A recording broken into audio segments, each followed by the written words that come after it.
Good morning everyone. तो चलिए revise करते हैं चैप्टर 6 ड्यूटी ड्रॉबैक, और इसी सेशन के अंदर we are also going to revise chapter 7 refund refund under custom act 1962, न कि जीएसटी के अंदर। ओके, तो chapter 6 duty drawback, section 74 drawback allowable on re export of duty paid goods, and section 75 drawback on material use in the manufacture of exporter goods, और इनसे relevant rules है। Okay, section 74 का ये rule है and section 75 का ये rule है। Section 75 A interest on drawback and section 76 prohibition and regulation of drawback. So these many provisions we are going to revise in this chapter. Chapter easy है, काफी easy है। Duty drawback होता क्या है? Is basically when you do the export, so whatever import duty you have paid, you are going to get the refund. Okay, so that is called duty drawback. duty drawback क्या होता है? जो आपने import के समय जो duty का payment किया है, आप उसको एक्सपोर्ट करते हो। ओके, तो आपने जो इंपोर्ट के समय जो ड्यूटी का पेमेंट किया, उसका आपको रिफंड मिलना इज ड्यूटी ड्रॉबैक। तो ये रिफंड का दूसरा नाम है which is related to export. तो ड्यूटी ड्रॉबैक का हम लोग यूज कब करेंगे? When there is export. Now there are two sections okay related to duty drawback. One is section 74, another one is section 75। Section 74 very simple. आपने जो भी goods import किया है, उसी को अगर आप वापस री एक्सपोर्ट कर रहे हो, अगर उसी को आप री एक्सपोर्ट वापस कर रहे हो, तो सेक्शन 74 के अंदर आपको ड्यूटी ड्रॉबैक मिलेगा। मान लीजिए आपने मशीनरी इंपोर्ट की 100 करोड़ की, उसके ऊपर ड्यूटी का पेमेंट किया 15 करोड़, किसी वजह से वो मशीनरी आपके काम की नहीं है, so you are going to re export. तो जो आपने ड्यूटी का पेमेंट किया 15 करोड़, ओके, इसमें दो सीनियर, एक तो आपने बिना यूज किए वापस भेज दी, और एक यूज करके वापस दी है। ठीक है, तो बिना यूज किए वापस दी है, then you are going to get the 98% of import duty whatever you paid at the time of import. तो आपने 15 करोड़ पे की, ओके, इंपोर्ट के समय ड्यूटी, तो वापस अगर आप बिना यूज किए भेजते हो तो 98% इसका मिलेगा। अदरवाइज यूज करके भेजते हो तो ये एक टेबल दी हुई है। ओके, तो इसके बेसिस पे आपने जितने भी इंपोर्ट ड्यूटी पे किया, मान लीजिए इस ब्रैकेट के अंदर आ रहा है कि more than 9 month but not more than 12 month, तो 70%, तो 15 करोड़ का 70% आपको ड्यूटी ड्रॉबैक के रूप में मिल जाएगा 10.5 करोड़। ओके, तो आपको ये याद रखना है कि सेक्शन 74 आपको जब अप्लाई करना है, जब जो गुड्स आपने इंपोर्ट किया वही आप वापस री एक्सपोर्ट करते हो, मतलब उसकी कुछ भी चेंजिंग नहीं है, उसके ऊपर फर्दर प्रोसेसिंग ये सब नहीं है, तो आप सेक्शन 74 अप्लाई करोगे। सेक्शन 75 आपने रॉ मटेरियल इंपोर्ट किया, और उस रॉ मटेरियल को यूज करके आपने गुड्स मैन्युफैक्चर किया, और फिर उसको एक्सपोर्ट करते हो। तो रॉ मटेरियल इंपोर्ट किया, उससे गुड्स मैन्युफैक्चर किया और एक्सपोर्ट करते हो, तो आपको सेक्शन 75 के अंदर ड्रॉबैक मिलेगा। लेटेस्ट एग्जांपल, रॉ मटेरियल जो वैक्सीन से रिलेटेड है वो आपने इंपोर्ट किया, ओके, और सीरम इंस्टीट्यूट जो पुणे वाला है वो यूएस से इंपोर्ट करता है, वैक्सीन बनाता है और एक्सपोर्ट करता है। तो जो रॉ मटेरियल उसने इंपोर्ट किया, उस समय उसने ड्यूटी का पेमेंट किया, तो उसको रिफंड मिल जाएगा ड्यूटी ड्रॉबैक के रूप में। तो बेसिकली जो सेक्शन 74 है उसमें आपको याद रखना, जो ड्रॉबैक है, जो रिफंड है, वो सभी ड्यूटी का मिलता है। ठीक है, आईजीएसटी, जीएसटी, कंपनसेशन सेस का भी मिलेगा, बीसीडी का भी मिलेगा, लेकिन लेकिन लेकिन लेकिन किंतु परंतु सेक्शन 75 के अंदर आईजीएसटी, जीएसटी, कंपनसेशन सेस का नहीं मिलेगा। ओके, ये जीएसटी के लॉ के हिसाब से मिलेगा, कस्टम लॉ के अंदर नहीं मिलेगा। इसलिए हमने चैप्टर 15 के अंदर रिफंड के अंदर ये देखा भी था। इसमें तो आइडेंटिटी सेम ही रहेगी, क्योंकि जो गुड्स आपने इंपोर्ट किया वही वापस भेज रहे हो, लेकिन यहां तो फर्दर प्रोसेसिंग है। सेक्शन 75 वाले में रॉ मटेरियल को आप कन्वर्ट कर रहे हो फिनिश गुड्स में, तो इसमें सेम गुड्स नहीं होगा। एलिजिबिलिटी, इसमें सारे गुड्स एलिजिबल है, इसमें जो गवर्नमेंट स्पेसिफाई करेगी वही गुड्स एलिजिबल है। इसमें ड्यूटी पे हुई है उसका ही रिफंड मिलेगा। इसके अंदर गुड्स जो मैन्युफैक्चर हुआ है वो इंपोर्टेड गुड्स भी हो सकता है और इंडिजीनियस गुड्स भी हो सकता है, यानी मिक्सचर हो सकता है। आपने इंडिया के अंदर भी बाई किया कुछ रॉ मटेरियल, कुछ आपने इंपोर्ट किया, ओके, इसमें दोनों पॉसिबल है, लेकिन इसमें तो सेम ही गुड्स है। इसमें मैक्सिमम ड्यूटी ड्रॉबैक है कितना अलाउड? 98%। और अगर आपने यूज किया तो जो हमने टेबल देखी थी वो। अब इसको आपको इंटरलिंक करना है स्टोर्स के अंदर। स्टोर्स के अंदर क्या लिखा हुआ था कि अगर स्टोर्स के समय इंपोर्टेड है शिप स्टोर, ड्यूटी का पेमेंट हुआ, बाद में उसको री एक्सपोर्ट कर दिया गया, तो 100% ड्रॉबैक मिलेगा, न कि 98% जो हमने पिछले चैप्टर में देखा था। ठीक है, तो ये आपको ध्यान रखना कि शिप स्टोर्स है, इंपोर्ट ड्यूटी का पेमेंट किया, इंटरलिंक करो, री एक्सपोर्ट किया, तो कितना मिलेगा? 100% मिलेगा, न कि 98%। इसके अलावा आपको ध्यान रखना कि इसमें वैल्यू एडिशन की जरूरत नहीं, क्योंकि same goods you are going to export back, re export back, okay, in case of section 74। But section 75 आपको गवर्नमेंट ड्रॉबैक इसलिए दे रही है कि आप इंडिया के लिए कुछ फॉरेन करेंसी जनरेट करोगे, ओके, तो इसलिए नेगेटिव वैल्यू एडिशन तो हो नहीं सकता, ऑब्वियसली पॉजिटिव ही होना चाहिए।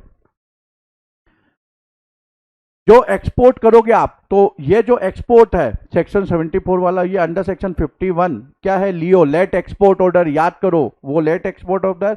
सेक्शन 77 बैगेज के रूप में भी आप एक्सपोर्ट कर सकते हो, पोस्ट ऑफिस के थ्रू भी एक्सपोर्ट कर सकते हो, लेकिन सेक्शन 75 के अंदर बैगेज के रूप में आप एक्सपोर्ट नहीं कर सकते।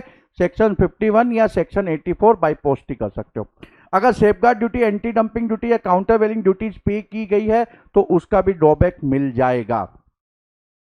अब एक आपको ये ध्यान रखना कि हमने देखा यूज गुड्स का भी मिलता है 74 के अंदर, लेकिन इन मामलों में यूज गुड्स का नहीं मिलेगा। Wearing apparel, tea chest, export cinematographic films pass by board of film censors in India, unexport photographic films, papers and place and x-ray film. क्यों नहीं मिलेगा? अगर मैं ये टी शर्ट पहन लेता हूं उसके बाद उसकी कोई वैल्यू होती है क्या? नहीं होती, तो इसलिए ड्रॉबैक नहीं मिलेगा, ओके। लेकिन अगर यूज नहीं किया गया है उसके बाद री एक्सपोर्टेड है तो वही बॉस 98% मिलेगा, जो ऊपर टेबल देखी थी हमने। टेबल अगर यूज किया गया तो ये, लेकिन इन मामले में तो यूज किए हुए मिलेगा ही नहीं। इसके अलावा जो मोटर कार है और या goods imported by the person for his personal and private use, उसके अंदर आपको याद रखना 98% ड्रॉबैक इफ नॉट यूज, और अगर यूज किया है तो 4% पर क्वार्टर और पार्ट डेयर ऑफ आपको कम करना है। फर्स्ट ईयर के लिए, सेकेंड ईयर के लिए 3%, 2.5% third year and fourth year के लिए 2%। तो मान लीजिए कोई गुड्स अगर आपने 17 मंथ के लिए यूज किया है तो कितना हो जाएगा? पहले साल पूरा यूज किया तो 16%, मैंने कितना बोला? 17 मंथ, यानी दूसरे साल का 2 क्वार्टर, तो कितना हो गया? 3 इंटू 2 6%, तो 22% आप माइनस कर दोगे, यानी 100 रुपीज अगर आपने ड्यूटी पेमेंट की तो आपको कितना मिलेगा? 78 रुपीज। और अगर 2 साल से ज्यादा यूज किया है तो सीबीआईसी की परमिशन लगेगी। अब जो ये रूल्स है, रूल्स बेसिकली बोल रहा है कि भाई आप अगर एक्सपोर्टेड बाय पोस्ट कर रहे हो तो आपको लिखना है आउटर पैकिंग में ड्रॉबैक एक्सपोर्ट, और फिर आप जो क्लेम ये सब है उसके बारे में कि क्या टाइम पीरियड है क्लेम ये सब का, डेफिशिएंसी मेमो इशू हुआ तो आपको डेफिशिएंसी ये सब दूर करनी, वो सब है इस बारे में। तो आपको एक बार हाईलाइट करके फटाफट पढ़ना है ये। और शिपिंग बिल अगर आपने वेसल या एयरक्राफ्ट किया तो उसका अलग एक प्रोसीजर है, ठीक है। और हमेशा ध्यान रखना कि आपको उसमें नोट करना है एक्सपोर्ट के ऊपर कि भाई ये ड्यूटी ड्रॉबैक के अंदर एक्सपोर्ट किया गया, जिससे कि कस्टम ऑफिसर को मालूम चले कि जो आप एक्सपोर्ट कर रहे हो ड्यूटी ड्रॉबैक उसके ऊपर क्लेम करने वाले हो।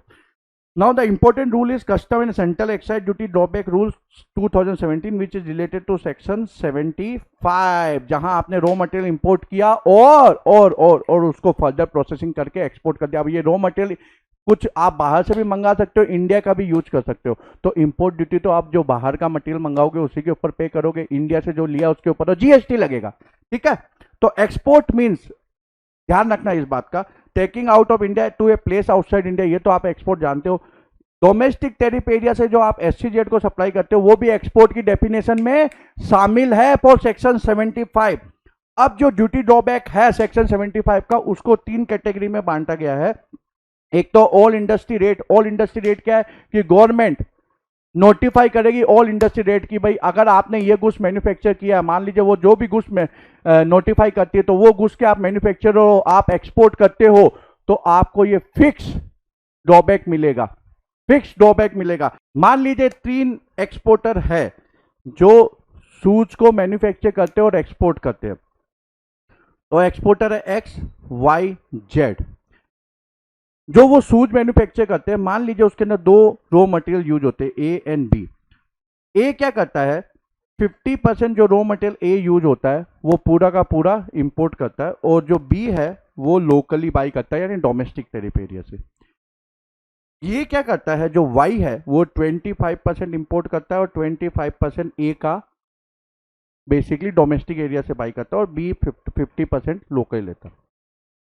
जेड के मामले में क्या है कि ये पूरा का पूरा डोमेस्टिकली लेता है। तो गवर्नमेंट क्या करेगी, जो भी ये शूज मैन्युफैक्चर कर रहा है उसके लिए स्पेसिफाई कर देगी कि भाई ये आपका ड्रॉबैक रेट है, चाहे वो एफओबी के ऊपर हो या पर पीस के ऊपर, डिपेंड्स ऑन द गवर्नमेंट। ठीक है, डिपेंड्स ऑन द गवर्नमेंट कि पर पेयर आपको इतना मिलेगा। कितना मिलेगा ड्रॉबैक, मान लीजिए 10 रुपीज, या एफओबी का 3% मिलेगा। तो वो आप क्वेश्चन कर सकते हो, एग्जाम्पल भी दिया हुआ बुक के अंदर, बहुत सिंपल, आपको 1 मिनट लगेगा। तो गवर्नमेंट ने स्पेसिफाई कर दिया, तो जो भी बंदा वो शूज को मैन्युफैक्चर कर रहा है उसको सेम ड्रॉबैक मिलेगा, उसको सेम ड्रॉबैक मिलेगा। लेकिन किंतु परंतु आपको यह बात ध्यान रखना है कि इसमें एक क्वेश्चन भी दिया हुआ है, बहुत अच्छा क्वेश्चन है। ठीक है, कि मान लीजिए अगर बंदे ने, ड्यूटी ड्रॉबैक आपको किस लिए मिल रहा है, क्योंकि आपने इंपोर्ट ड्यूटी का पेमेंट किया, इंपोर्ट ड्यूटी का पेमेंट किया इसलिए आपको ड्यूटी ड्रॉबैक मिल रहा है, इसलिए आपको रिफंड मिल रहा है। लेकिन हमारे एग्जाम्पल में जो जेड है वो बहुत सियाना है, वो क्या करता है कि पूरा पूरा डोमेस्टिकली ले रहा है और फिर बोलता है मेरे को ड्यूटी ड्रॉबैक चाहिए। तो ये केस लो है, एक बहुत अच्छा केस लो है, रूपपिला इंटरनेशनल लिमिटेड वर्सेस कस्टम। इसके हिसाब से ड्यूटी ड्रॉबैक इसको नहीं मिलेगा, बिकॉज इसने इंपोर्ट ड्यूटी का पेमेंट ही नहीं किया। So even though all industry rate is notified by the government, the person is going to get the duty drawback only if he is actually paying the import duty. Okay, तो ये case लो याद रखना। तो अगर कोई domestically पूरा by कर रहा है या सिग्निफिकेंट क्वांटिटी, जैसे 99% वो डोमेस्टिकली बाई कर रहा है, तो फिर obviously he has not paid the import duty, तो he is not going to get the duty drawback. So all industry rate, ठीक है, गवर्नमेंट ऑल इंडस्ट्री रेट को रूल 4 बोलता है कि भाई रिवाइज भी कर सकती है। Rule 5 is telling us the relevant date, okay, relevant date, okay, and Rule 6 is then brand rate. Brand rate क्या भाई, गवर्नमेंट ने ऑल इंडस्ट्री रेट, आप जो गुड्स का मैन्युफैक्चर कर रहे हो उन्होंने उसके लिए नोटिफाई नहीं किया, तो there is no all industry rate, then what exporter can do, exporter can apply for brand rate. So if all industry rate is not notified, then according to the relevant date within 3 months from the date relevant, जो हमने ऊपर देखा था relevant date, ये वाला rule 5 के अंदर, उसके अंदर ही can apply to principal commissioner of custom और कमिश्नर ऑफ कस्टम की भाई मेरे लिए ड्यूटी ड्रॉबैक की रेट डिसाइड करो। और उसके लिए वो सारी इंफॉर्मेशन देगा कि भाई उसके जो गुड्स मैन्युफैक्चर कर रहा है उसमें रॉ मटेरियल जो इंपोर्टेड है वो कितना यूज कर रहा है, कितनी ड्यूटी का पेमेंट किया, तो जो भी इंफॉर्मेशन उनको चाहिए जिससे कि वो ड्यूटी ड्रॉबैक का अमाउंट डिसाइड कर सके वो उनको देगा। और हो सकता है क्योंकि इसमें टाइम लगे तो वो इस एप्लीकेशन के साथ में प्रोविजनल ड्यूटी का भी लिए भी रिक्वेस्ट कर सकता है कि भाई सर आपको टाइम लगे तो in the mean time you give me refund of the provisional duty drawback. Okay, अगर मान लीजिए वो एक्सपोर्ट एक से ज्यादा का करता है तो इधर क्या होता है, पोर्ट के बेसिस पे प्रिंसिपल कमिश्नर होता है, आपकी फैक्ट्री कहाँ उसके हिसाब से नहीं होता कस्टम के अंदर। तो मान लीजिए वो मुंबई से भी एक्सपोर्ट कर रहा है और कोची से भी कर रहा है, तो अब वो कहाँ अप्लाई करेगा ड्यूटी ड्रॉबैक ब्रांड रेट के लिए, तो उसकी चॉइस है, वो किसी को भी अप्लाई कर सकता है, दोनों में से एक को अप्लाई कर सकता है। Then rule 7 special brand rate, तो जहां ऑल इंडस्ट्री रेट, ठीक है, ऑल इंडस्ट्री रेट जो गवर्नमेंट ने नोटिफाई किया वो किसी एक्सपोर्टर के लिए हो सकता है कम हो, जैसे कि हमारे एग्जांपल में देखें तो एक्स के अंदर एक्स ने ज्यादा इंपोर्ट किया बाहर से, क्योंकि वो ए का जो 50% क्वांटिटी वो पूरा का पूरा इंपोर्ट कर रहा है, लेकिन वाई के मामले में क्या है कि वो 25% इंपोर्ट कर रहा है और 25% लोकली ले रहा है, तो ऑब्वियसली एक्स ने ज्यादा इंपोर्ट ड्यूटी पेमेंट की होगी। तो मान लीजिए अगर वो एक्स का जो ऑल इंडस्ट्री रेट गवर्नमेंट ने नोटिफाई किया है, if it is less than 80% of the duty paid, then X can apply for special brand rate. Special brand rate वैसे जो जुरिडिक्शनल कमिश्नर है सब है, प्रिंसिपल कमिश्नर ऑफ कस्टम उसको apply करेगा, और वो प्रोविजनल ड्यूटी के लिए, प्रोविजनल ड्रॉबैक के लिए भी जो ऊपर हमने पढ़ा, यहां पढ़ा रूल 6 के अंदर, वो अप्लाई कर सकता है, लेकिन बशर्ते कि उसने इसके अंदर क्लेम नहीं किया है, तो फिर मतलब नहीं है, क्योंकि इधर भी क्लेम करेगा उधर भी लड्डू खाएगा, इधर भी खाएगा, तो दोनों जगह लड्डू नहीं मिलेंगे। ओके, इसके अलावा जो काउंटर वेलिंग ड्यूटी ये सब पे की है, safeguard duty, countervailing duty, so 2000 also admissible for duty drawback under section 75। याद रखिए ऑल इंडस्ट्री रेट जब गवर्नमेंट नोटिफाई करती वो उसमें कंसीडर नहीं करती, तो किसी ने बंदे ने अगर ये पे किया है तो उसको अलग से दिया जाएगा, उसको अलग से दिया जाएगा, ऑब्वियसली ही कैन, तो जिसने एक्चुअल में पे किया उसको रिफंड मिलेगा। ऐसे safeguard duty under section 74 is also admissible. Then rule 8 से कि अगर if export value of each of such goods or class of goods in the bill of export or shipping bill is less than the value of imported material use in the manufacture of such goods or class of goods, then no drawback. मतलब basically आपने raw material 100 का import किया और जो export कर रहे हो उसका प्राइस मान लो 80 रुपीज है, मतलब ही नहीं है, 80 रुपीज है, यानी आप लॉस में दे रहे हो, नेगेटिव वैल्यू एडिशन है, तो आपको ड्रॉबैक नहीं मिलेगा, नहीं मिलेगा। इसके अलावा रूल 9 क्या बोलता है? द ड्रॉबैक अमाउंट और rate determine under rule 3 shall not exceed 1/3 of the market price of the export product. तो 1/3 को रेस्ट्रिक्ट कर रहा है कि 1/3 से ज्यादा आपको ड्रॉबैक नहीं मिलेगा। इसको आपको इंटरलिंक करना है सेक्शन 76 के साथ। सेक्शन 76 बोलता है कि अगर जो आपने एक्सपोर्ट किया है, अगर एक्सपोर्ट किया है उसका market price is less than the amount of drawback, तो फिर आपको नहीं मिलेगा। एंड मार्केट प्राइस की डेफिनेशन क्या है? Wholesale price. कस्टम में क्या है? होलसेल प्राइस, जो हमने चैप्टर 1 के अंदर देखा था। तो एग्जांपल के तौर पे देखेंगे तो मान लीजिए एक्सपोर्ट प्राइस जो एफओबी वैल्यू है वो 2 लाख रुपीज है। इंडियन मार्केट प्राइस क्या है? इधर 50,000 पहले सिनेरियो में, सेकंड सिनेरियो में 90,000 है। तो ड्रॉबैक एज पर 30% जो गवर्नमेंट ने डिक्लेयर किया 30% ऑफ एफओबी, तो 60,000 होता है, 60,000 होता है। 2 लाख एफओबी है तो 60 होता है। तो यहां क्या होगा? सेक्शन 76 क्या बोलता है कि भैया ड्रॉबैक का अमाउंट अगर इंडियन मार्केट प्राइस से ज्यादा, यानी इंडियन मार्केट प्राइस कम है तो नो ड्रॉबैक, तो not admissible according to section 76। इसके अलावा आपको सेक्शन 76 में यह भी याद रखना है कि amount of drawback in respect of any goods is less than 50 rupees, तो नहीं मिलेगा। Less than 50 rupees no drawback, MCQ का क्वेश्चन बनता है, ठीक है। इसके अलावा जो रूल 9 है वो क्या बोलता है कि भाई ड्रॉबैक रेस्ट्रिक्ट हो जाएगा 1/3 तक। तो 60,000 ड्रॉबैक है, लेकिन इंडियन मार्केट प्राइस 90,000 है, तो इसका 1/3 कितना होता है? 30,000 रुपीज ही मिलेगा। रूल 10, रूल 11, रूल 12, 13, 14 एक बार प्रोसीजर सब है कि क्या आपको पूरी फॉर्मेलिटी करनी है, वो सब आप एक बार देख लेना। Supplementary claim, yes you can do it, okay. और अगर आप टाइम पीरियड के बाद करते हो तो आपको फी पेमेंट करना पड़ेगा। ड्रॉबैक ले लिया लेकिन एक्सपोर्ट का जो रियलाइजेशन नहीं हुआ एक्सपोर्ट प्राइस का, तो फिर जितना नहीं हुआ उतना रिकवर हो जाएगा प्रोपोर्शनेटली। बाद में आप रिकवर कर लेते हो तो आपको वापस मिल जाएगा, okay. Section 75A interest on drawback.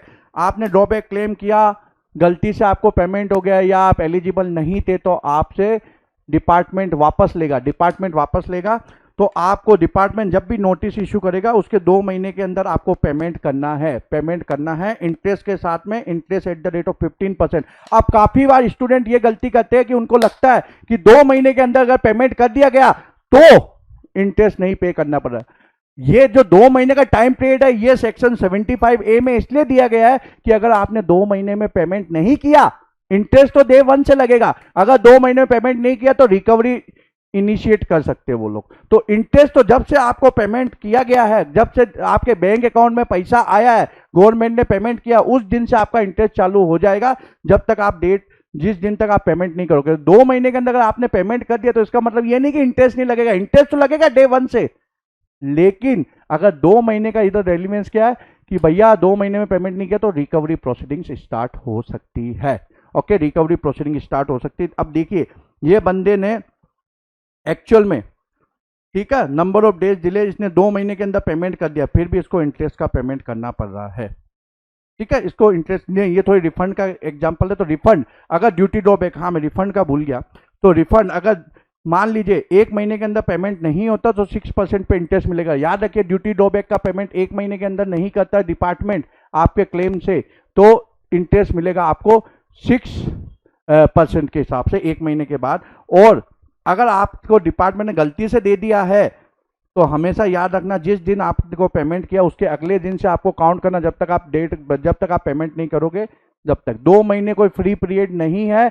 जिस दिन आपका पेमेंट मिला ड्यूटी ड्रॉबैक का, आपको अब उसको रिफंड करना है वापस डिपार्टमेंट को, तो आपको डे 1 से इंटरेस्ट कैलकुलेशन करना। 2 महीने का रेलिवेंस क्या है, मैं वापस बोल रहा हूं कि अगर 2 महीने में आपने नोटिस से पेमेंट नहीं किया तो वो लोग रिकवरी स्टार्ट कर सकते हैं, रिकवरी इनिशिएट कर सकते, रिकवरी इनिशिएट प्रोसीडिंग इनिशिएट कर सकते हैं, ओके। तो ड्यूटी ड्रॉबैक के अंदर जो क्लेम होगा वो 1 महीने में प्रोसेस होगा। अब रिफंड के चैप्टर की तरफ चलते हैं। तो चैप्टर 7 रिफंड।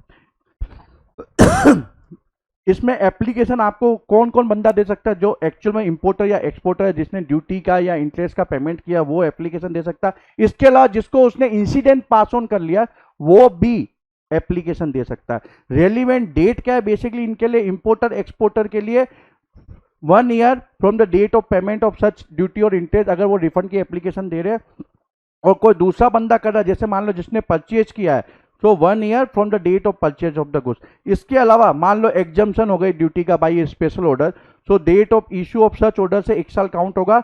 और अगर कोई जजमेंट डिग्री या अपील की वजह से रिफंड आ रहा है तो date of such judgement decree order और डायरेक्शन से 1 ईयर काउंट होगा। Provisional payment of duty under section 18, section 18 जो हमने चैप्टर 1 में देखा था प्रोविजनल ड्यूटी, तो एडजस्टमेंट जो होता है उससे 1 साल हम काउंट करेंगे। In any other case date of payment of such duty और इंटरेस्ट।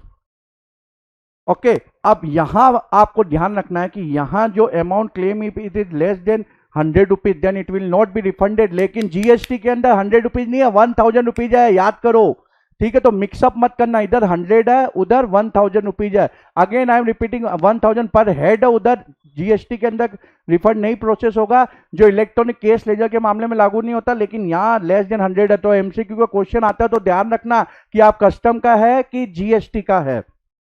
ऐसा नहीं हो कि उसमें 100-1000 दिया हुआ हो और कस्टम का क्वेश्चन और आप 1000 सेलेक्ट कर लो, then you are not going to get marks. Remember this, okay? Processing of refund application, तो आपने एप्लीकेशन दी, उसके बाद प्रोसेस होगा। Remember principle of unjust enrichment is also applicable in case of custom duty, because custom duty is also indirect tax. Custom duty is also indirect tax. Interest कितना मिलेगा? 6% ही, लेकिन यहां 3 मंथ्स का टाइम पीरियड है, यहां 3 months का time period है। और ड्यूटी ड्रॉबैक के मामले में 1 मंथ का टाइम पीरियड है। जो ड्यूटी ड्रॉबैक का रिफंड है, ड्यूटी ड्रॉबैक कब मिलता है? जब आप एक्सपोर्ट करते हो, ठीक है? तो duty drawback is restricted to the export, उसमें 1 मंथ का टाइम पीरियड है। लेकिन दूसरे जो रिफंड है उस मामले में कस्टम के अंदर कितना टाइम पीरियड? 3 मंथ। 3 मंथ्स के अंदर प्रोसेस नहीं होता तो कितना मिलेगा? 6% पर एनम।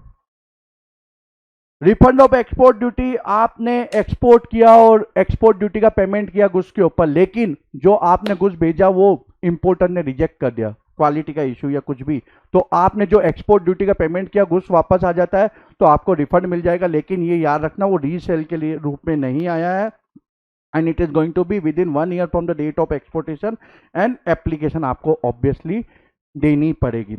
ऐसे refund of import duty in certain cases, तो गुड्स डिफेक्टिव है, कुछ इशू है, तो आपने जो इंपोर्ट ड्यूटी का पेमेंट किया है वो आपको रिफंड मिल जाएगा। रिफंड का चैप्टर इसमें इतना कॉम्प्लिकेटेड नहीं है, बहुत इजी है, इतना इंपॉर्टेंट चैप्टर भी नहीं है, इसमें कभी कभी क्वेश्चन आता है। So thank you very much, bye bye, all the best.